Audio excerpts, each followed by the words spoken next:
भी समझ में नहीं आता था। और फिर वो बच्चे अपने अपने क्लास के टॉपर्स बनते थे।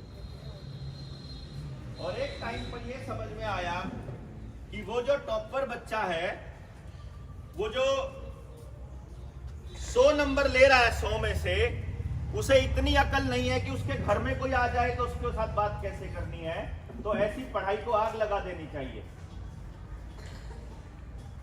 अगर कोई 100 में से 98 नंबर ले रहा है और अचानक से घर में कोई मुसीबत आ जाए, अचानक से उसके परिवार के ऊपर कोई हमला हो जाए, तो उसको लड़ना कैसे है, उसको बिहेव कैसे करना है, उसको ये नहीं मालूम है। तो उन नंबरों को क्या करोगे? वो जो 100 नंबरों वाला सर्टिफिकेट है, उसको आगे अड़ाओगे मुसीबत के। जब जीवन में कोई मुसीबत आ जाएगी, निराशा आ जाएगी, कोई बुरा समय आएगा, कोई कठिनाई आएगी, तो ये नंबर आगे आएंगे, वहां आपकी जीवन शैली काम आएगी। तब समझ में आया कि नंबर जीवन का मकसद कभी नहीं हो सकते, पैसा जीवन का मकसद कभी नहीं हो सकता, नौकरी जीवन का मकसद नहीं हो सकता। जीवन का मकसद होता है खुशी, और खुशी मिलती है केवल एक चीज से, और वो है कि आप अपने जीवन में वो काम करो जिसको करते हुए आप सुबह से लेकर शाम तक समय सीमा ही भूल जाओ, जिसको करते वक्त आप यही ध्यान ना रहे कि मैंने खाना खाया है कि नहीं खाया है, जिसको करते करते आप अपना पूरा जीवन व्यतीत कर सको। यदि आप कोई ऐसा कार्य करते हो तो आप खुश रह सकते हो, वरना जीवन में खुशी नाम की चीज, हैप्पीनेस नाम की चीज भूल जाइए। परमात्मा ने हर बच्चे को यूनिक बनाया है, अलग बनाया है। वो बच्चा, सब बच्चे एक जैसे नहीं सोच सकते। मैं आपकी तरह नहीं सोच सकता, आप मेरी तरह नहीं सोच सकते।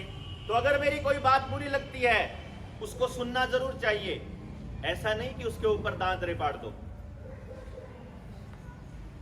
किसी साथी की बात जरूरी नहीं है कि तुम्हारे लेवल की हो, जरूरी नहीं है कि वो बात तुम्हारी जैसी करे, वो तुमसे अलग सोच सकता है।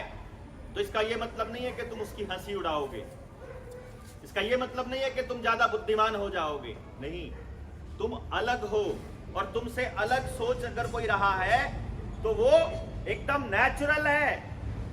उसको बहुत बड़ा अपने आप को 30 मार खा मारने की जरूरत नहीं है। तुम्हारे 100 में से 100 नंबर आ रहे हैं, किसी बच्चे के 99 आ रहे हैं, और कोई बच्चा 100 में से 33 ले रहा है, और कोई बच्चा फेल हो रहा है। तो जो फेल हो रहा है उसका ये मतलब कभी ना समझा जाए कि वो फेलियर है जीवन में। नहीं, वो केवल वहां फेलियर है जहां आप थोड़े ऊपर हो। तो एक जगह पर तुम ऊपर हो सकते हो, किसी दूसरी जगह पर वो दूसरा ऊपर होगा, तब तुम नीचे होगे। तुम्हें समझना पड़ेगा ये बात। किसी को बातें करना बहुत अच्छा लगता है, कोई चुप रहना चाहता है। किसी को दौड़ना बहुत अच्छा लगता है, कोई यहां बैठ करके भी टिक कर नहीं बैठ सकता, वो आगे वाले को परेशान करता रहेगा या खुद ही अपने पैर हाथ हिलाता रहेगा। ये एक नेचुरल प्रोसेस है, लेकिन इसका ये मतलब नहीं होना चाहिए कि तुम इसका कोई नाजायज फायदा उठाओ, ये नेचुरल है। इसका ये मतलब होना चाहिए कि अगर किसी को बात करना नहीं पसंद है तो उसको शांत रहने दिया जाए, जरूरी नहीं होता है। हम लोगों का मकसद जीवन का ये नहीं है कि एक दूसरे से आगे भाग लो कि तेरे इतने नंबर, मेरे इतने नंबर, और इसलिए अगली बार मुझे को तेरे से ज्यादा नंबर लेने हैं। हम एक दूसरे से कंपटीशन के लिए पैदा नहीं हुए हैं। हमारा मकसद एक दूसरे से आगे भागने का नहीं है, हमारा मकसद को एग्जिस्टेंस का है। को एग्जिस्टेंस, सह अस्तित्व। सह अस्तित्व का मतलब है कि इस धरती पर पैदा होने वाले हर जीव जंतु, हर कीड़े मकोड़े, हर पशु पक्षी, हर पौधे को जीने का उतना ही हक है जितना तुमको तुमको तुमको या मुझको है, या किसी को भी है, बराबर हक है। और तुम सबको साथ रहना, केवल व्यक्ति, केवल आदमी जिंदा रहेगा, पेड़ पौधों को या पशु पक्षियों को इग्नोर कर देंगे तो भी नहीं जी पाओगे। छोटा सा एक जीव होता है मधुमक्खी, अगर उसे इग्नोर कर दिया जाए, अगर उसको इग्नोर कर दिया जाए और मधुमक्खी अगर इस धरती से खत्म हो जाए तो सारा जीवन समाप्त हो जाएगा। कोई भी एक प्रजाति खत्म हो जाए तो पूरा इकोलॉजिकल सिस्टम बिगड़ जाएगा, पूरा इकोलॉजिकल सिस्टम। इसीलिए कभी कोई प्रजाति ज्यादा होती रहती है, कभी कोई ज्यादा होती रहती है। पूरी तरह से एक्सटिंक्शन लेवल पर अगर कोई चीज आ जाएगी तो धरती समाप्ति की तरफ चल पड़ेगी। और आज का जो समय है, उस समय में इस नई पीढ़ी के ऊपर जिम्मेदारी एक है कि हम एक्सटिंक्शन लेवल पर जा रहे हैं। हम लोगों ने अपने खेतों के अंदर जहर डालना शुरू कर दिया है, जिसको इंसेक्टिसाइड, पेस्टिसाइड, यूरिया और डीएपी बोलते हैं, जिसकी वजह से मिट्टी के अंदर लाखों सूक्ष्म जीव, करोड़ों सूक्ष्म जीव होते हैं जो मर रहे हैं। उनके मरने की वजह से उसका जो काम था मिट्टी के अंदर वो नहीं हो रहा। उन जीवों का काम था उस मिट्टी को भुरभुरी रखना, उसको नरम रखना, और उसमें जब हम यूरिया डीएपी डालेंगे तो वो मिट्टी के ऊपर एक पॉलीथीन जैसी परत बन जाएगी, जिसको लेमिनेशन के जैसी, जिसकी वजह से वो धरती पानी नहीं पिएगी। अगर धरती में पानी रिचार्ज नहीं होगा तो ग्राउंड वाटर लेवल नीचे चला जाता जाएगा, और जब पानी नहीं होगा तो जीवन नहीं होगा। सोचो, खेत में ऐसा जीव जो दिखाई भी नहीं देता, उसके ना होने से हमारा जीवन खतरे में पड़ जाएगा। आज पूरे गांव के अंदर एक भी हैंडपंप हाथ वाला नहीं होगा, मुझे पूरा यकीन है। अगर है इस गांव के अंदर, मुड़क के अंदर, तो बहुत खुशी की बात है कि ये गांव लक्की गांव है कि यहाँ जमीन का लेवल इतना है, क्योंकि नहर जाती है आपके पास से, तो संभव है कि यहाँ का पानी नीचे थोड़ा हो। लेकिन पूंजीपति मिल करके सरकार में बैठे नेताओं के साथ ऐसा गेम खेलते हैं कि नहरों को भी नीचे से पक्का कर देते हैं, जिससे जमीन में पानी नहीं जाता। जमीन में पानी नहीं जाएगा तो पानी का लेवल नीचे जाएगा, और नीचे जाने वाला पानी चला गया तो आपके पास पानी नहीं बचेगा। मान लो पूंजीपतियों के साथ मिलकर एक ऐसा कानून बन जाए जिसमें नदी के पानी के ऊपर आपका अधिकार ना रहे और बिजली ना आए, तो गांव में पानी कहां से आएगा? अगर बिजली ना आए तो टैप वाटर, अगर आपके घर में जो टूटी का पानी आता है वो ना आए तो पानी कहां से आए? और पानी नहीं होगा तो जीवन नहीं होगा। हैं? क्या कह रहे हो?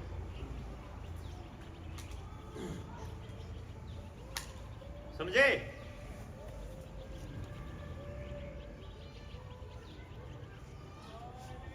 ये मैंने एक प्रजाति की बताई है जो खेत में रहते हैं। पूरे इकोलॉजिकल सिस्टम को कभी किसी ने पढ़ने की कोशिश की है? नहीं। और अगर आपको मालूम ही नहीं है कि आपकी एग्जिस्टेंस का, आपके अस्तित्व का किस किस चीज के ऊपर असर पड़ता है और किस किस चीज का आपके जीवन पर असर पड़ता है, तो आप अपने जीवन में कैसे तय करोगे कि आपको बड़ा होकर समाज के कौन से अंग में अपनी भूमिका निभानी है? वो भूमिका कि जब आप समय को भूल जाओ, जब आप अपने काम में आनंदित हो जाओ।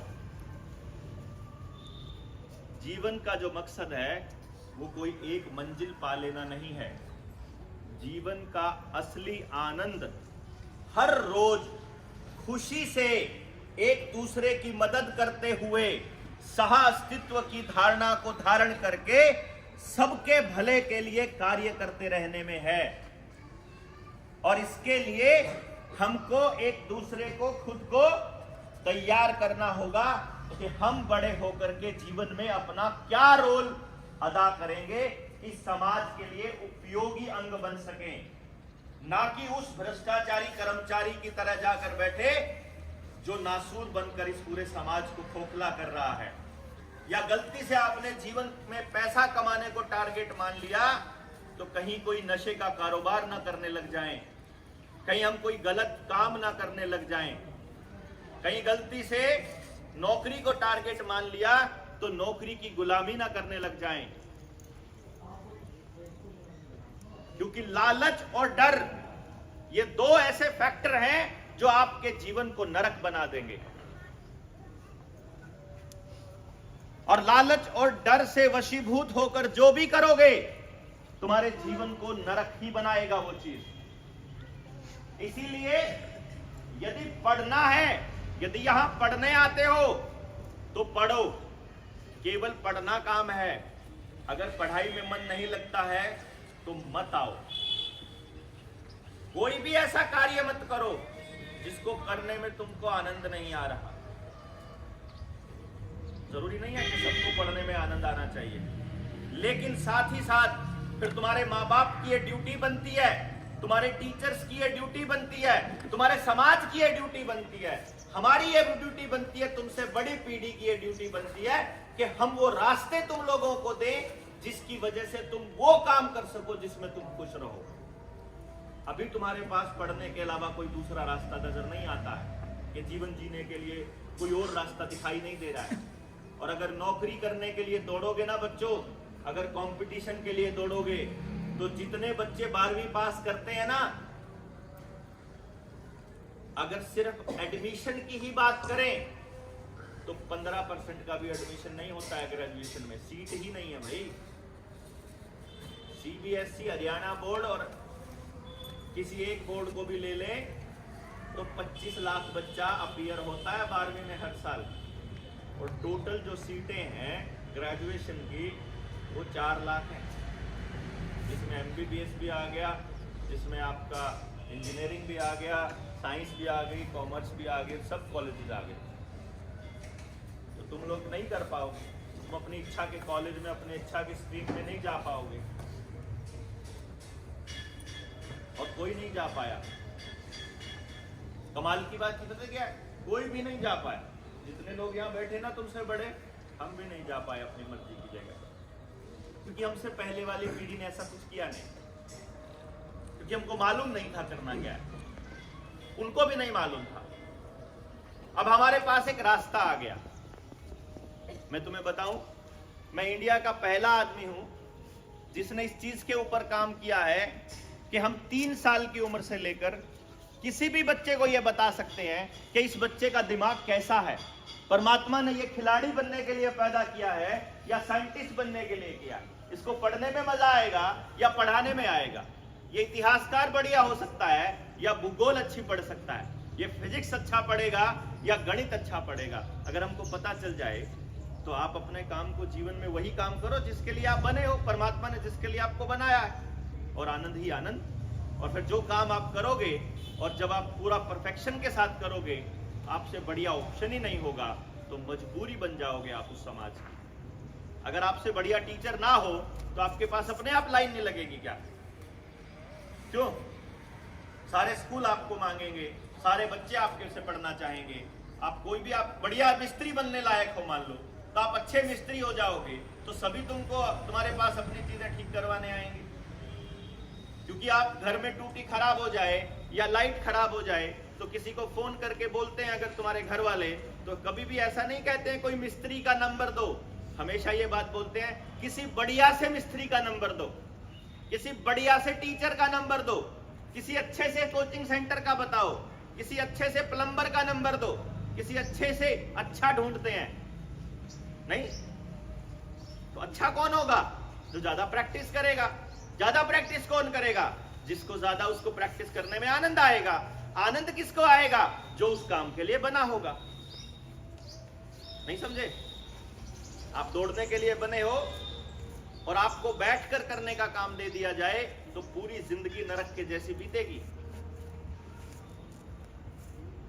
नहीं, अगर आपके शरीर में ऊर्जा ज्यादा है तो आपको वो काम देना जरूरी है जिसमें शरीर इस्तेमाल होता हो। अदरवाइज करप्शन करोगे, झूठ बोलोगे, काम चोरी करोगे और भ्रष्टाचार करने के बाद देशद्रोह करोगे, अपराध करोगे। अगर अपराध खत्म करना है, अगर नशा खत्म करना है, तो उसका एकमात्र तरीका यह है कि हमारी शिक्षा व्यवस्था को इस तरह का बनाना पड़ेगा जो बच्चे के अंदर की चीजों को बेस्ट निकाले और फिर निखारे। नहीं लगता? सोचो, अगर तुमको तुम्हारा मनपसंद कार्य मिल जाए तो कैसे जिंदगी हो जाएगी? हो जाएगी ना?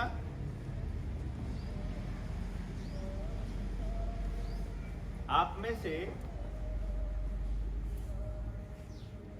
कोई बच्चा ऐसा है कि जब वो पेपर में लिख रहा होता है और किसी प्रश्न को ढूंढ रहा होता है या प्रश्न का उत्तर ढूंढ रहा होता है, तो उसको ध्यान आ जाता है कि ये वाली लाइन उस पेज पर नीचे कोने में या ऊपर कोने में लिखी हुई थी, मेरे को ध्यान दिख रहा है, एकदम दिखाई देता है, पूरा वो पेज दिखाई देता है। कौन कौन वो बच्चा है? अब हाथ नीचे करो। अब ये जो बच्चे हैं ना, ये पढ़ने के लिए नहीं बने, ये रट्टेबाज बच्चे हैं। इनके नंबर खूब आएंगे। इनका क्या रहता है, बस जो 10 लाइनें है ना, बस तीसरे नंबर वाला बता दे, एक बार बाकी सारे याद है। होता है ना ऐसा? जिन्होंने हाथ खड़े किए थे समझ लो, अगर आप सच में वैसे हो तो जिन्होंने हाथ, जो इस तरह का बच्चा है वो समझ लो उसको सब दिखाई दे रहा है, तो वो आर्टिस्ट है बहुत अच्छा, वो डिजाइनर है बहुत अच्छा, उनको फैशन बढ़िया लगता है, उनको कलर रंग अच्छे लगते हैं, तो उनको पढ़ने में लगा दोगे नंबर तो ले लेंगे।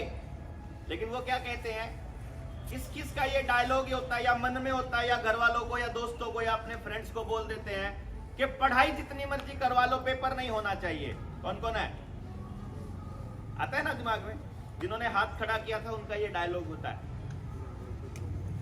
क्योंकि पेपरों से दिक्कत नहीं है, नंबरों से दिक्कत नहीं है, उनका ये दिमाग का स्ट्रक्चर ऐसा है कि जैसे ही कोई ऐसी बात आएगी हमारे दिमाग में ये थॉट आएगी। अब सोचो, आपका अगर रियल चीज बाहर निकल आए तो कितना अच्छा हो, नहीं? और ये बात तुम्हारे पेरेंट्स को बताना पड़ेगा, नहीं? अगर तुम्हारे माँ बाप को पता होगा कि मेरे बच्चे में ये टैलेंट है, तो सारे माँ बाप मिलकर तुम्हारे लिए वो रास्ता तय कर सकते हैं ना कि जीवन में इस तरह का रास्ता अपनाना है। क्यों? कैसा रहे अगर ऐसा हो जाए तो? किस किस को लगता है कि ऐसा हो जाए तो बढ़िया होगा? हाथ खड़ा करके बताओ। पढ़ते ऐसे ही रट्टे मारते रहना चाहते हो या वो कार्य करना चाहते हो जिसमें तुम्हें आनंद आए?